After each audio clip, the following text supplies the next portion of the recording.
¿Qué tal? Nosotros somos el grupo número 1 y vamos a presentar las conclusiones finales del proyecto del curso de Estadística Computacional referente al estudio que se hizo acerca de los fenómenos meteorológicos de la ciudad de Guatemala. Dentro de nuestras primeras conclusiones se encontró que los datos, el comportamiento de las variables analizadas pues presentaban o describían una distribución normal. En la mayoría de casos eran distribuciones curvas asimétricas y con cierto, ya sea leptocúrticas, la mayoría, debido a grandes cúmulos de datos dentro de una sola rango de clases.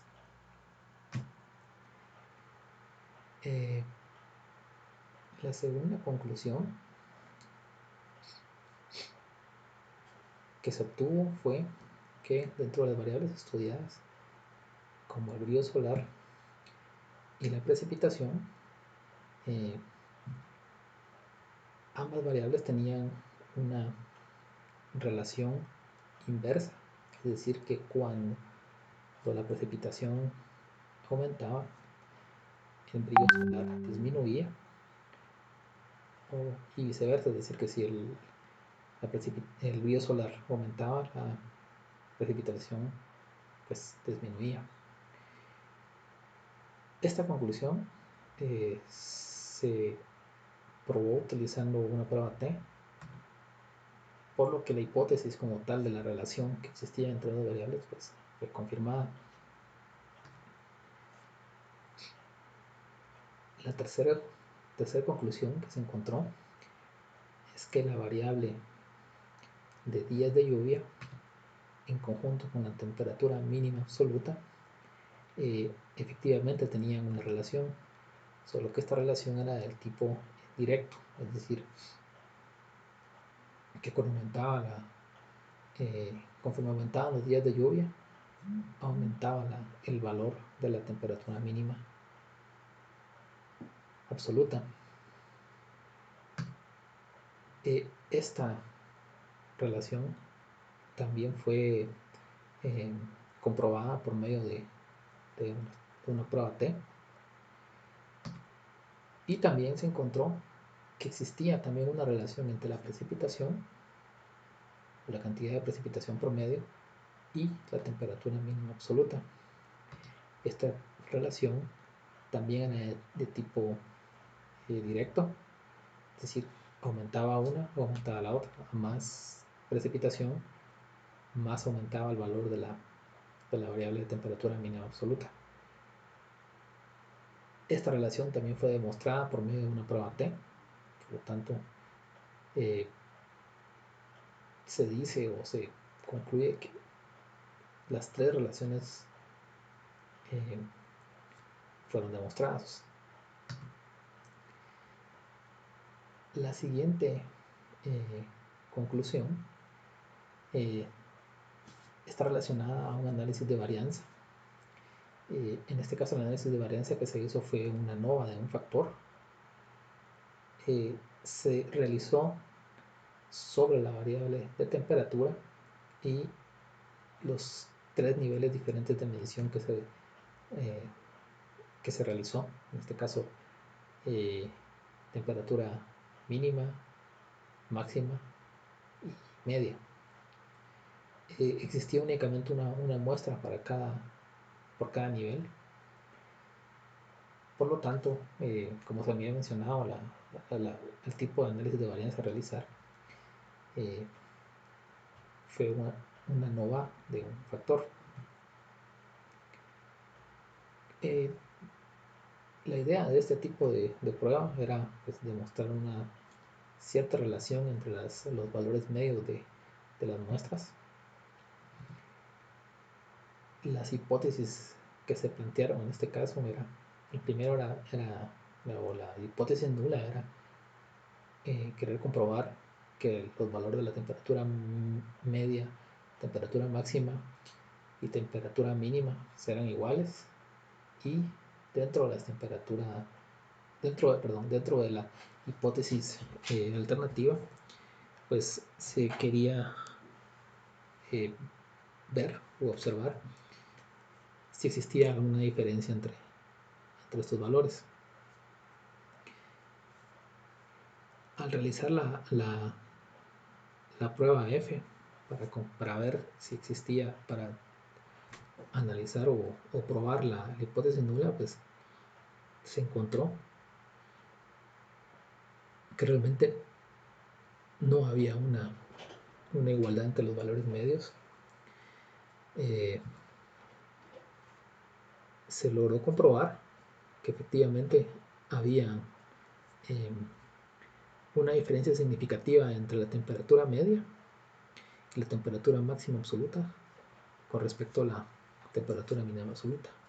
Es decir, la temperatura mínima absoluta era diferente, mientras que la temperatura, mientras que los valores medios de la temperatura media y temperatura máxima, pues aparentemente eran iguales. También las variables fueron sujeto de un análisis para tratar de crear un modelo de predicción para determinar el valor de una variable dependiente con respecto de una variable dependiente.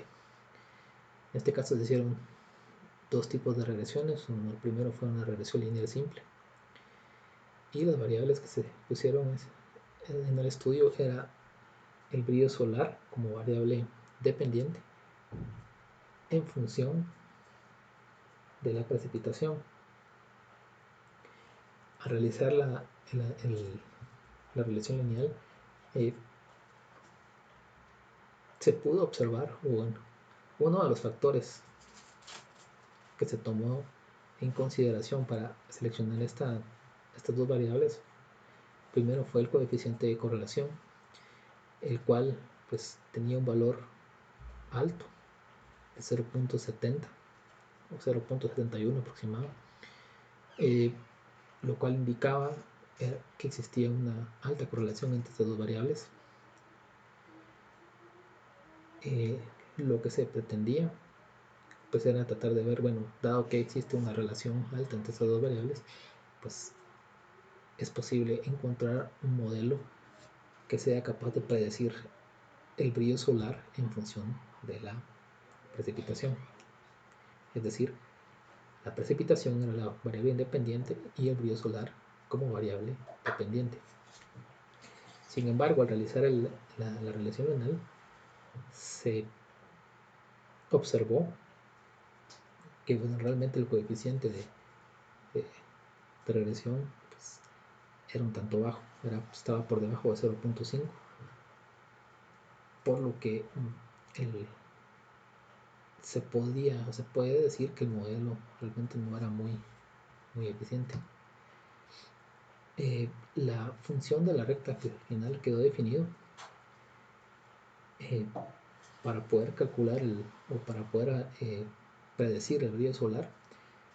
Quedó de la siguiente forma: 230.43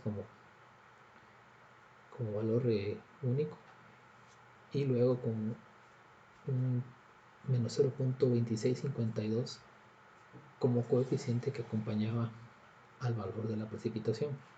Pues con este modelo pues se podían realizar ciertas predicciones. Sin embargo, se puede ver de que existe un error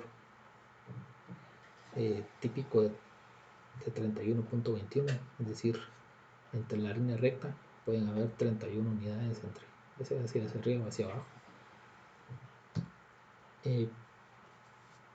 Luego de observar la regresión lineal, pues se planteó la posibilidad de crear un modelo utilizando una regresión lineal múltiple. En este caso se agregaron dos variables independientes para poder predecir siempre el brillo solar. En este caso, la correlación entre esas tres variables era alta, era 0.72, era un indicador que posiblemente iba a poder salir un buen modelo de esto. Y como dato curioso, se observó que efectivamente el coeficiente de regresión múltiple aumentó. Estamos viendo que para una regresión lineal siempre teníamos un valor de 0.4970, mientras que para una regresión múltiple tenemos un valor de 0.5310. El error típico disminuyó una unidad aproximadamente, lo cual nos indica que al agregar una variable adicional, pues el modelo empezó a presentar ya un mejor desempeño, un modelo de predicción. La variable adicional que se agregó, en este caso fueron los días de lluvia. Es decir, que para poder predecir el valor del brillo solar, pues se necesitaban tanto el valor de la precipitación como el de los días de lluvia. Este aumento en el coeficiente de regresión pues nos dio la pauta para una conclusión, lo cual nos indica que posiblemente al agregar más variables existe la posibilidad que el modelo sea aún más eficiente, o por lo menos eso es lo que aparenta. Y bueno, eso es todo. Gracias por su atención. Adiós.